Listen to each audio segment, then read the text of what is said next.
धन्यवाद बच्चों। अब हम विशेषण में चौथा भेद हमें देखना है, सार्वनामिक विशेषण। लेकिन उसको देखने से पहले हम एक बार फिर से देख लें कि विशेषण के जो चार भेद हैं उसमें पहला है गुणवाचक विशेषण, जो किसी संज्ञा या सर्वनाम के गुण या विशेषता बताता है। दूसरा है परिमाणवाचक, जो माप या तौल का बोध कराता है, वह परिमाणवाचक होता है। उसके बाद तीसरा होता है संख्यावाचक विशेषण, जिसमें काउंटिंग नंबर्स का जरूर बोध कराता होगा। और उसमें भी दो भेद हैं, निश्चित संख्या और अनिश्चित संख्यावाचक। जैसा कि इसमें भी देखा गया था, परिमाणवाचक में निश्चित परिमाण अनिश्चित परिमाण, उसी तरह से संख्यावाचक में निश्चित संख्यावाचक अनिश्चित संख्यावाचक। जैसे एक लड़का कुछ लड़के, ये निश्चित है ये अनिश्चित है, तो जो निश्चित का बोध कराए वो निश्चित संख्यावाचक, और जो अनिश्चित का बोध कराए वो अनिश्चित संख्यावाचक।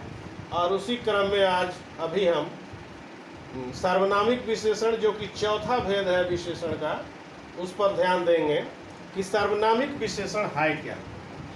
तो परिभाषा में कहा गया है कि वह सर्वनाम, देखिए यहाँ पर विशेषण का नाम नहीं लिया जा रहा है तो विशेषण ही, लेकिन हम क्या कहेंगे, वह सर्वनाम जो किसी संज्ञा के पहले लगकर उसकी ओर संकेत या इशारा करता है, उसे सार्वनामिक विशेषण कहते हैं।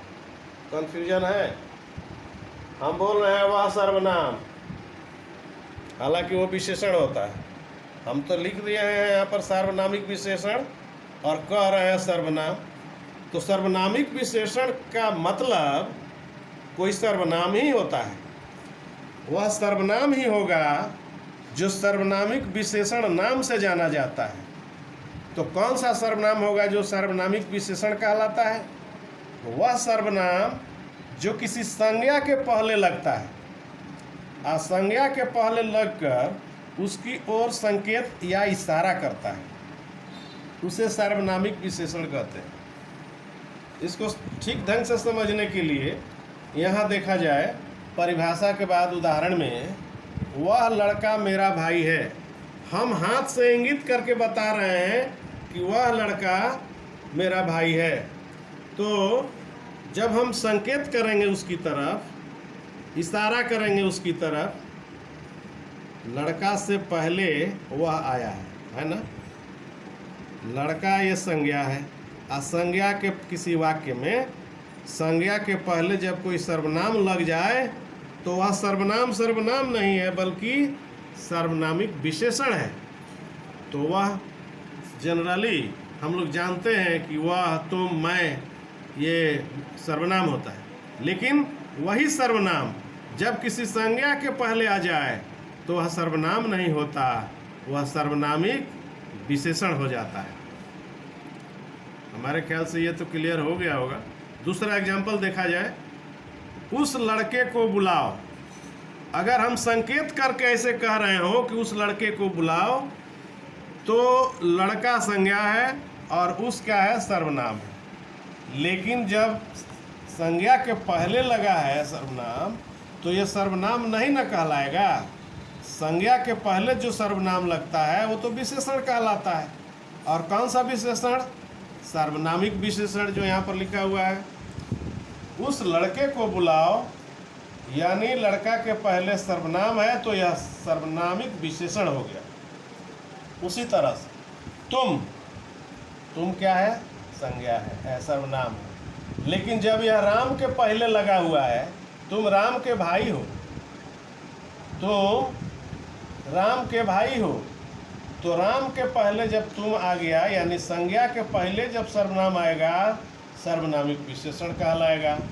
उसी तरह से उस लड़की को बैठाओ, इंगित करके, संकेत करके कहा गया है, इशारा करके कहा गया कि उस लड़की को बैठाओ, तो लड़की के पहले जब उस आया जो कि सर्वनाम है, तो यह सर्वनाम नहीं होगा। अब चूँकि संज्ञा के पहले आ गया है तो यह सार्वनामिक विशेषण हो जाएगा।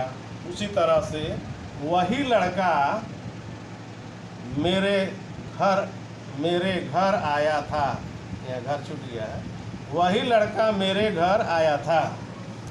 तो लड़का के पहले सर्वनाम है तो यह सर्वनाम नहीं है बल्कि सर्वनामिक विशेषण है।